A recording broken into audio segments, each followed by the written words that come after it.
Você saberia me dizer como é que foi a sua primeira experiência real com Deus?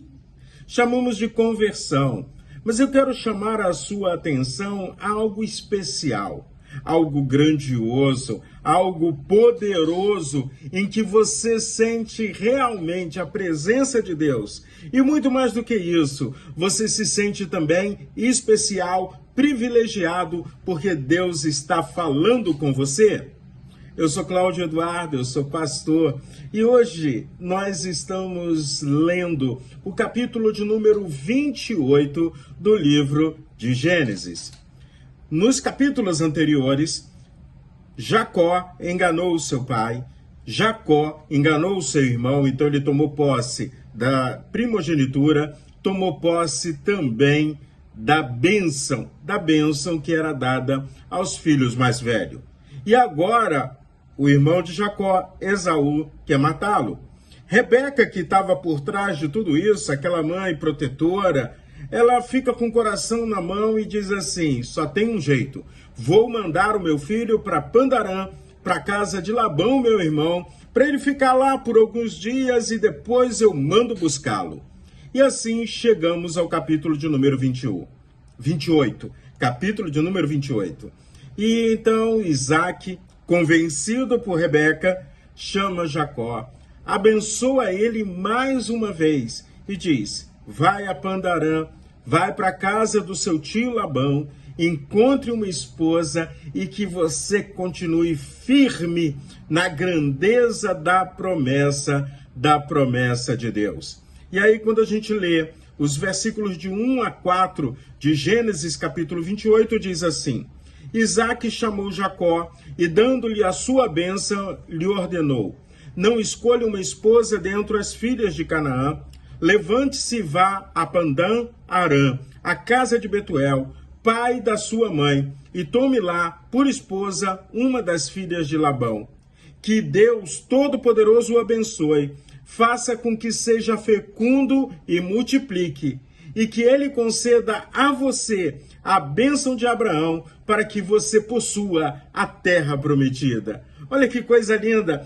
Deus chama Abraão, Deus promete a Abraão, Deus dá uma bênção a Abraão. E quem vai tomar posse dessa bênção será Jacó e a sua descendência. Jacó está fugindo de Esaú, mas ao mesmo tempo ele carrega no coração uma promessa do Deus eterno. Talvez na sua caminhada espiritual ele não tivesse uma consciência da grande responsabilidade que ele tinha em suas mãos. E aí ele sai, ele vai andando, ele vai caminhando, e eu fico imaginando aquele menino, aquele rapaz que na casa de papai ele tinha tudo. Eles eram muito ricos, e agora ele está apenas com uma sacolinha, andando caminho afora, na busca daquilo que Deus tem de promessa para a sua vida. Jacó tem sono e o texto bíblico diz que ele pegou uma pedra como travesseiro. Afinal de contas, hoje em dia nós temos o colchão de dormir, né? Aí você leva o colchão de dormir, a barraca, tá tudo ali, e aí você arruma direitinho, mas naquele tempo não tinha nada disso. E ele tá ali dormindo com o seu travesseiro de pedra, e de repente ele tem um sonho ou uma visão. Ele sonha que uma escada que alcançava os céus, com anjos subindo e descendo, e Deus dizendo a ele: eu sou o Senhor, o Deus de Abraão e de Isaac. A terra que você está deitado, eu a darei a você e à sua descendência. Olha, foi uma experiência tão grande de Jacó ali. E mais à frente Deus ainda diz: eu estou com você, eu o guardarei por onde quer que for, não o deixarei até cumprir tudo o que lhe prometi. Deus prometeu, Deus promete, Deus cumpre. E quando a gente olha para essa experiência da visão da escada, Jacó tem uma mudança radical de vida. porque ele passa a ter uma intimidade plena com o Senhor. Ele pode olhar para os céus e dizer: este não é outro lugar a não ser a casa de Deus. Deus está aqui e eu não sabia. É tão interessante que quando eu olho para essa porção da palavra de Deus, capítulo 28, tá? De Gênesis, o Jacó declarando: certamente o Senhor está neste lugar e eu não sabia. Olha, é tremendo quando a gente olha para tudo isso. Por quê?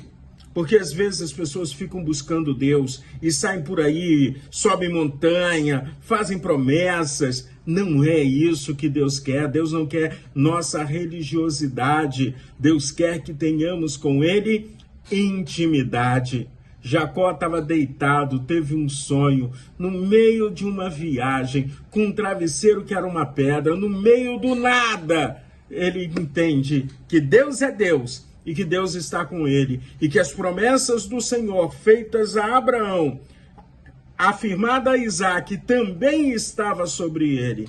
E aí a minha pergunta é a seguinte: como é que nós estamos lidando com as promessas do Senhor? Os caminhos muitas vezes são difíceis, passamos por problemas. Para sentir a presença de Deus, Jacó precisou dormir num travesseiro de pedra. Talvez, na caminhada da vida, quantos travesseiros de pedra nós já não nos deitamos? E Deus está falando aos nossos corações. A promessa do Senhor não depende de lugar nem de circunstância, porque as promessas são do Senhor, o Senhor nosso Deus. Deserto para mim é um lugar. Muita gente fala que deserto é lugar de sofrimento. Eu vejo o deserto lugar de intimidade com o Senhor. No deserto, o povo de Israel teve Deus mais presente com eles, sentiram a proteção do Senhor. O Jesus Cristo, Senhor e Salvador, foi ao deserto jejuar, orar para iniciar o seu ministério. Então, o deserto é um lugar de encontro real com Deus, sentindo a presença do Senhor. E do mesmo jeito que lá, naquele lugar, em Betel, casa de Deus. E a casa de Deus é todos os lugares, porque Deus é espírito e os verdadeiros adoradores adorarão o Pai em espírito e em verdade. Em Betel, Jacó ouviu: eu estou com você, não te deixarei, e as minhas promessas sobre a sua vida haverão de se cumprir. E hoje, Deus continua reafirmando para mim e para você, de que não estamos sozinhos. Ele não vai nos deixar. E as promessas do Senhor continuam firmes, porque Deus promete e Deus cumpre. Deus promete conceder grandes coisas para a sua vida.